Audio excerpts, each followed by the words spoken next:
하나님 말씀은 이사야 18장 1절에서 19장 15절까지입니다.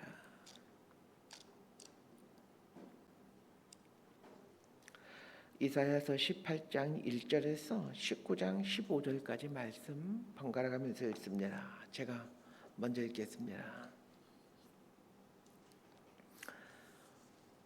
슬프다 구수의 강 건너편 날개치는 소리나는 땅이여, 갈대배를 물에 띄우고 그 사자를 수로로 보내며 이르기를, 민첩한 사절들아 너희는 강들이 흘러 나누인 나라로 가되 장대하고 준수한 백성 곧 시초부터 두려움이 되며 강성하여 대적을 밟는 백성에게로 가라 하는도다. 세상의 모든 거민 지상에 사는 너희여, 산들 위에 기치를 세우거든 너희는 보고 나팔을 불거든 너희는 들을지니라. 여호와께서 내게 이르시되, 내가 나의 초소에서 조용히 감찰함이 쬐이는 일강 같고 가을 더위의 운무 같도다. 추수하기 전에 꽃이 떨어지고 포도가 맺혀 익어갈 때에 내가 낫으로 그 연한 가지를 베며 퍼진 가지를 찍어버려서 산의 독수리를 구워 땅의 들짐승들에게 던져주리니 산의 독수리들이 그것으로 여름을 지내며 땅의 들짐승들이 다 그것으로 겨울을 지내리라 하셨습니다. 그때 강들이 흘러 나누인 나라의 장대하고 준수한 백성 곧 시초부터 두려움이 되며 강성하여 대적을 밟는 백성이 만군의 여호와께 드릴 예물을 가지고 만군의 여호와의 이름을 두신 곳 시온산에 이르리라. 애굽에 관한 경고라. 보라, 여호와께서 빠른 구름을 타고 애굽에 임하시리니 애굽의 우상들이 그 앞에서 떨겠고 애굽인의 마음이 그 속에서 녹으리로다. 내가 애굽인을 격동하며 애굽인을 치리니 그들이 각기 형제를 치며 각기 이웃을 칠 것이요, 성읍이 성읍을 치며 나라가 나라를 칠 것이며 애굽인의 정신이 그 속에서 쇠약할 것이요, 그의 계획을 내가 깨뜨리리니 그들이 우상과 마술사와 신접한 자와 요술객에게 물으리로다. 내가 애굽인을 잔인한 주인의 손에 붙이리니 포악한 왕이 그들을 다스리리라. 주 만군의 여호와의 말씀이니라. 바닷물이 없어지겠고 강이 잦아서 마르겠고 강들에서는 악취가 나겠고 애굽의 강물은 줄어들고 마름으로 갈대와 부들이 시들겠으며 나일 가까운 곳 나일 언덕의 초장과 나일강 가까운 곡식밭이 다 말라서 날려가 없어질 것이며 어부들은 탄식하며 나일강에 낚시를 던지는 자마다 슬퍼하며 물 위에 그물을 치는 자는 피곤할 것이며 세마포를 만드는 자와 배 짜는 자들이 수치를 당할 것이며 그의 기둥이 부서지고 품꾼들이 다 마음에 근심하리라. 소환의 방백은 어리석었고 바로의 가장 지혜로운 모사의 책략은 우둔하여졌으니 너희가 어떻게 바로에게 이르기를 나는 지혜로운 자들의 자손이라 나는 옛 왕들의 후예라 할 수 있으랴. 너희 지혜로운 자가 어디 있느냐? 그들의 만군의 여호와께서 애굽에 대하여 정하신 뜻을 알 것이요 곧 내게 말할 것이니라. 소환의 방백들은 어리석었고 노베 방백들은 미혹되었도다. 그들은 애굽 종족들의 모퉁이 또리건을 애굽을 그의 그릇가게 하였도다. 15절까지 함께 읽습니다. 여호와께서 그 가운데 어지러운 마음을 섞으셨으므로 그들이 애굽을 매사에 잘못 가게 하기에 취한 자가 토하면서 비틀거림 같게 하였으니 애굽에서 머리나 꼬리며 종려나무 가지나 갈대가 아무 할 일이 없으리라. 아멘. 지금 이스라엘 주변에 있는 나라들에 대한 심판을 연이어서 공부하고 있습니다. 오늘은 이 구수에 대한 이사야 선지자의 예언을 공부하게 됩니다. 18장은 구수에 대한 심판이고 19장부터는 이제 애굽에 대한 심판 선언이 나오게 됩니다. 먼저 이 구수라는 곳이 어디인지 살펴보겠습니다. 이 구수는 오늘날 에티오피아라고 보시면 됩니다. 에티오피아는 이집트의 남쪽에 있는 나라인데 지리적으로는 이스라엘에서 한참 떨어져 있죠. 오늘날의 에티오피아와 이사야 선지자가 예언할 당시 에티오피아는 전혀 다른 상황입니다. 오늘날 에티오피아라는 나라는 가난과 질병의 대명사이지만 이사야 선지자가 활동하는 당시 에티오피아는 이집트뿐만 아니라 지금의 수단과 소말리아 지역까지 점령했던 아주 명실공히 아프리카 대륙의 최강자였다. 라고 보시면 됩니다. 이사야 선지자가 활동하던 당시가 기원전 730년에서 680년까지인데 기원전 715년에 에티오피아는 애국까지 통치하는 아주 큰 강대국이었습니다. 그러나 이 아프리카 대륙의 최강자로 올라서긴 했지만 이 아수르의 국력에는 미치지 못한 상황이었습니다. 에티오피아는 대제국인 애국과의 전쟁에서 많은 피해를 입어야 했기에 아수르와는 대항할 만한 상황은 아니었다라고 보는 게 맞습니다. 에티오피아는 점점 남아오는 아수르의 세력이 두려울 수밖에 없었습니다. 아수르는 메소포타미아 일대와 시리아를 점령하고 이어서 북이스라엘을 종속시키고 이어서 남유다를 공격합니다. 남유다를 무너뜨리고 나면 광야인 시나이 반도를 이제 통과하게 되는데 그 시나이 반도를 통과하면 그때 거기서부터 이집트이죠. 머지않아 이집트 지역, 이 에티오피아가 다스리고 있는 지역까지 아수르가 쳐들어온다는 것은 자명한 일입니다. 이런 상황에 있을 때 남유다의 히스기야 왕이 아수르의 사네립 왕과의 전쟁에서 이기게 되죠. 싸워서 이겼다기보다는 하나님의 강권적인 역사로 하루아침에 아수르 군사 18만 5천 명이 몰살당함으로 아수르군이 물러나게 됩니다. 이때 이 구스, 이 에티오피아가 남유다의 히스기야 왕에게 사절단을 보내 아수르를 물리친 것을 축하하면서 동맹을 맺자고 합니다. 남유다의 히스기야 왕이 아수르를 물리칠 때 구스뿐만 아니라 인근의 많은 나라에서 사절단을 보냅니다. 이 모습을 역대하 32장 22절과 23절이 말해주고 있습니다. 이와 같이 여호와께서 히스기야와 예루살렘 주민을 아수르 왕 사네립의 손과 모든 적군의 손에서 구원하여 내사 사면으로 보호하심에 여러 사람이 예물을 가지고 예루살렘에 와서 여호와께 드리고 또 보물을 유다 왕 히스기야에게 드린지라. 이후부터 히스기야가 모든 나라의 눈에 존귀하게 되었더라. 하나님께서 아수르 군사 18만 5천 명을 송장으로 만들자 겁을 먹은 아수르가 물러나죠. 자, 이 소식을 들은 수많은 나라들이 남유다의 히스기야 왕에게 보물을 보내면서 히스기야 왕의 이름을 높입니다. 오늘 본문은 이 구스의 사절단이 남유다에 오게 되죠. 이 아수르 군대를 물리치고 난 이후에 그 소문이 온 세계에 퍼지게 될 때 구스의 사절단이 남유다에 오게 되는데 그 이사야 선지자가 이 구스의 사절단에게 해준 이야기가 오늘 본문인 18장 이야기다라고 보시면 됩니다. 자, 1절에서 이사야 18장 1절에서 3절까지 말씀 함께 보겠습니다. 시작. 슬프다 구스의 강 건너편 날개치는 소리나는 땅이여 갈대배를 물에 띄우고 그 사자를 수르로 보내며 이르기를 민첩한 사절들아 너희는 강들이 흘러나누는 나라로 가되 장대하고 준수한 백성 곧 시초부터 두려움이 되며 강성하여 대적을 밟는 백성에게로 가라 하는도다.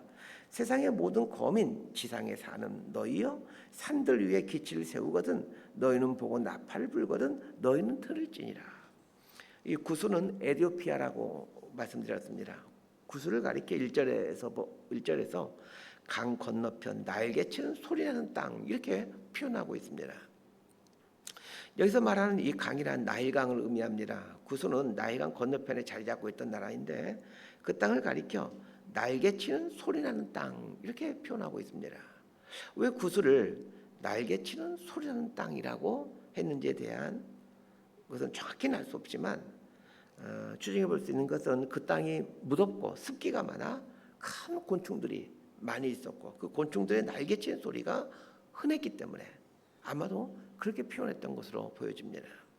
구스는 남유다로 사절단을 보내는데 그 사절단이 갈대배를 타고 나일강을 통해 남유다까지 옵니다.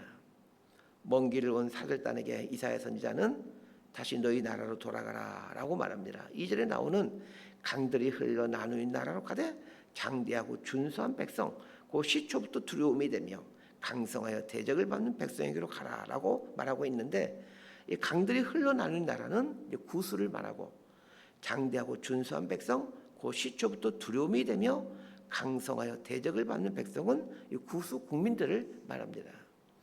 왜 이사야 선지자는 구스의 사절단에게 야 너희 나라로 돌아가라 이렇게 말하고 있는 것일까요? 사실 사절단은 그렇게 오래 남유다에 머무는 사람들이 아닙니다. 이사야 선지자가 빨리 가라 이렇게 말하지 않아도 머지않아 자신들의 나라로 돌아갈 사람들입니다. 그러면서 이사야 선지자가 이 구스의 사절단에게 빨리 돌아가라 라고 말한 것은 구스로 돌아가서 그들이 해야 될 일이 있었기 때문입니다. 그럼 그들이 해야 될 일이 무엇일까요? 자, 4절에서 6절까지 말씀 함께 봅니다. 시작. 여호와께서 내게 이르시되 내가 나의 처소에서 조용히 감찰함이 쬐이른 일광 같고 가을 더위의 운무 같도다.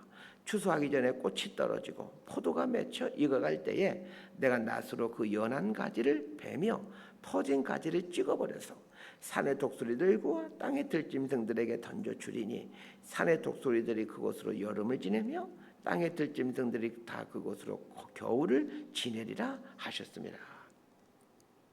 이 구스의 사절단에게 빨리 니네 나라로 돌아가라고 한 것은 하나님께서 머지않아 아수르를 심판하실 것인데 하나님이 아수르를 심판하는 것을 구스 사람들에게 빨리 알리라는 것입니다. 그래서 4절 이하에 등장하는 심판을 아수르에 대한 심판으로 이해하시고 이 본문을 접근하시면 좋겠습니다. 4절에 보니까 여호와께서 내게 이르시되 내가 나의 처소에서 조용히 감찰함이 쬐이른 일광 같고 가을 더위의 운무 같도다 이렇게 말하고 있습니다.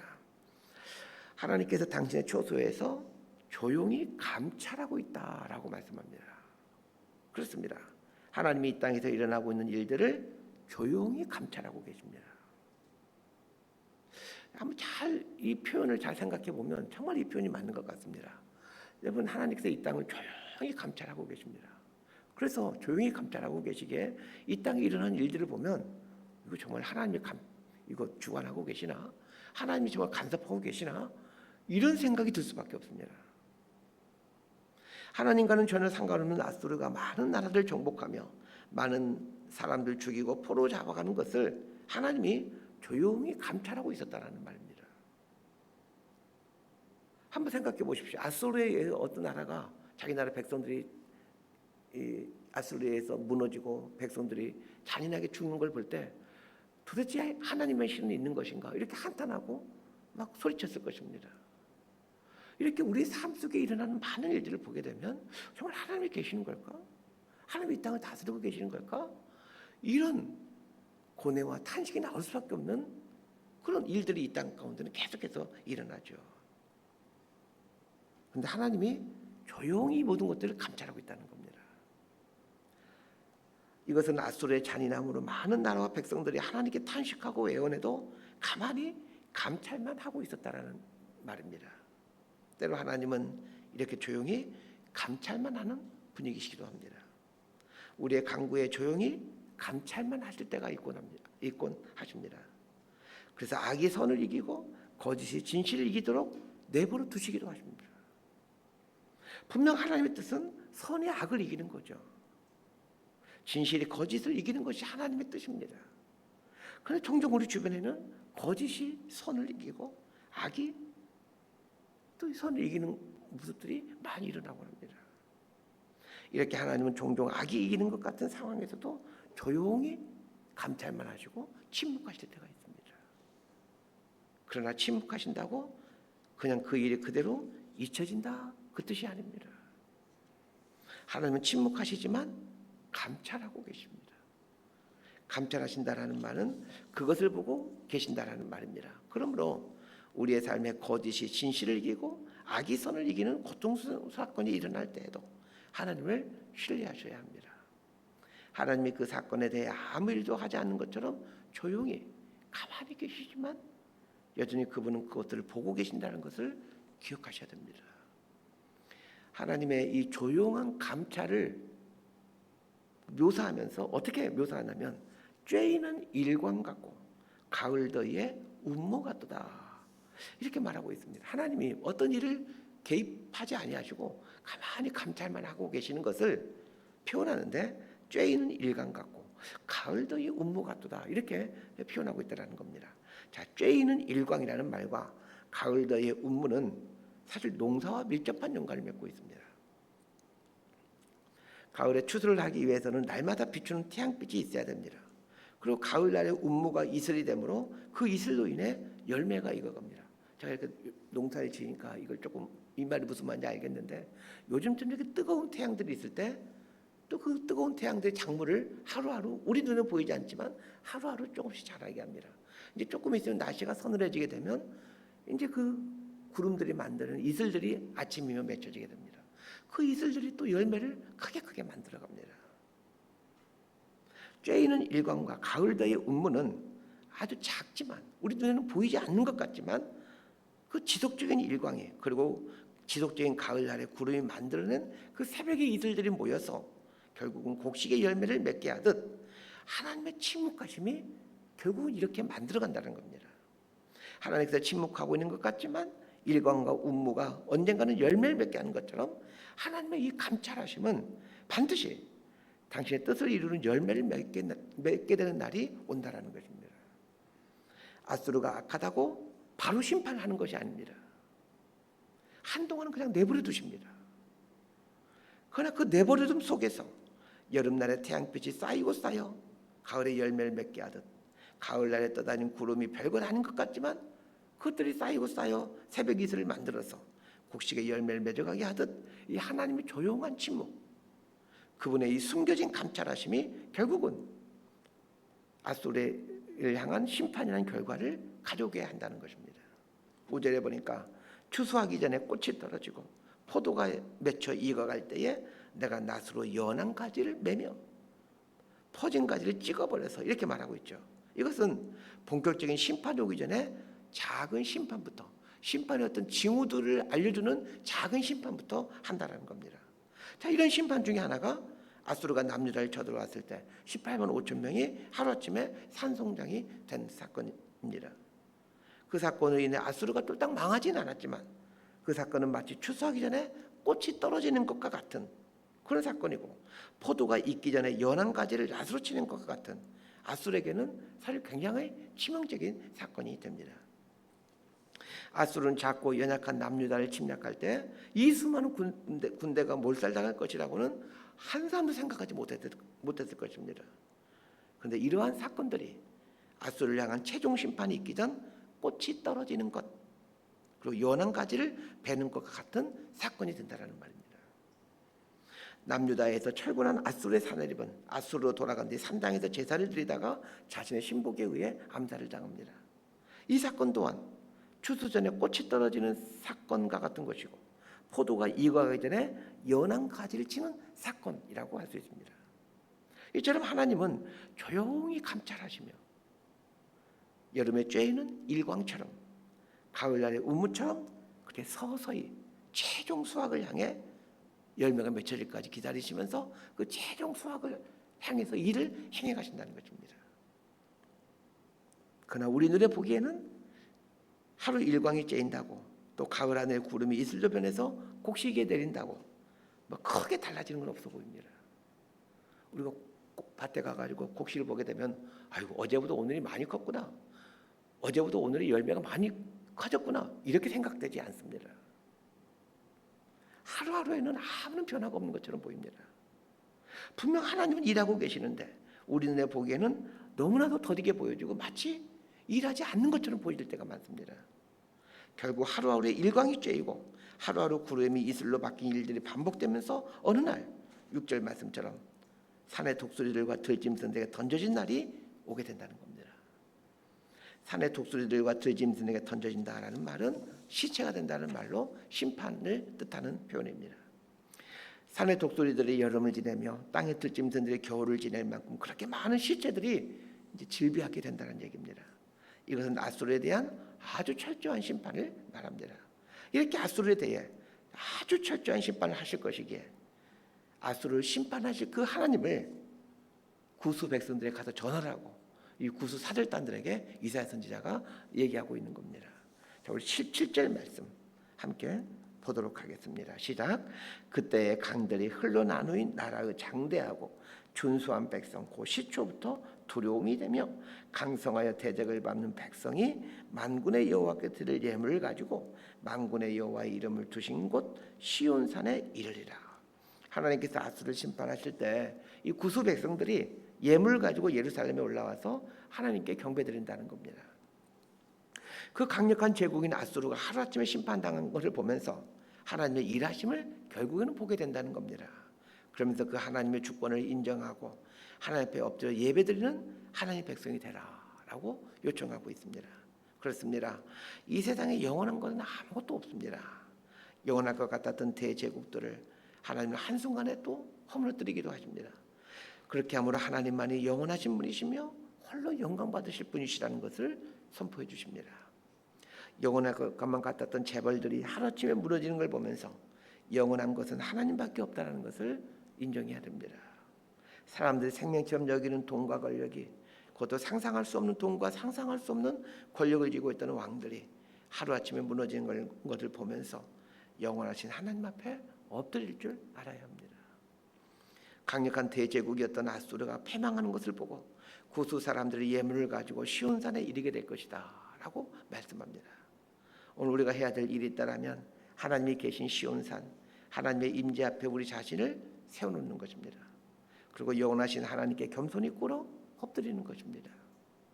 내가 추구하는 것이, 내가 갖고 있는 인생관이, 내가 이루고자 하는 꿈이 하나님 앞에서 얼마나 하찮은 것이고 이기적인 것인지를 알아야 합니다. 말씀 정리합니다. 오늘 말씀을 통해 하나님은 조용히 감찰하신 분이시다라고 말씀합니다.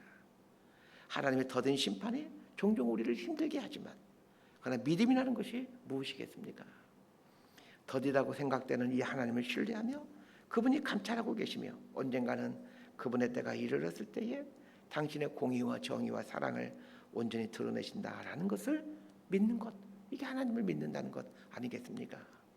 하나님의 이 길고 긴 일하심을 볼 줄 알아야 합니다. 자동차가 빠른 속도로 달리고 있는 중에도 어느 한 시점에서 보게 되면 멈춰 있다는 것을 알고 계십니까? 하나님을 믿는 것도 마찬가지입니다. 어느 한 시점에서 하나님을 봐서는 안 됩니다. 긴 시간으로 보셔야 됩니다. 그래야 하나님의 일하심이 보입니다. 몇 달 혹은 1년 이렇게 보지 마시고 수십 년, 수백 년 이상의 기간을 가지고 이 하나님의 일하심을 보셔야 됩니다. 이스라엘 역사를 성경에 기록함으로 우리에게 알려준 이유가 이 때문 아니겠습니까? 그럼 하나님께서 얼마나 많은 일을 하셨는지를 보게 되고 하나님의 일하시는 패턴을 보게 됩니다. 이 하나님을 인정한다라면 하나님 앞에 꿇어 엎드려 나의 믿음 없음을 고백하고 또 그분의 크심과 그분의 영원하심을 찬양할 수 있게 됩니다. 이런 사람이 하나님의 백성 아니겠습니까? 이렇게 살아가는 저희 여러분의 삶이 되기를 주님의 이름으로 축복하고 소망합니다. 기도하겠습니다. 하나님 아버지, 잠깐 사는 인생입니다. 잠깐 사는 인생이 그 짧은 시간 안에 하나님에 대해서 여러 가지 것들을 판단하려고 합니다. 영원부터 영원까지 존재하시고 또 일하시고 계신 하나님을 고작 80밖에 살지 못한 인생이 측량하고 판단하려고 합니다. 그러기에 아무 일도 하지 않는 하나님이라고 생각하고 원망도 하고 불평도 하고 또 불신의 눈으로 살 때가 많습니다.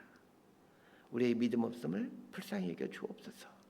조용히 감찰하고 계시는 하나님을 향해 지속적으로 눈을 들어 하나님을 바라보는 이 인내의 믿음을 갖고 살게 하여 주옵소서. 예수님 이름으로 기도드리옵나이다. 아멘.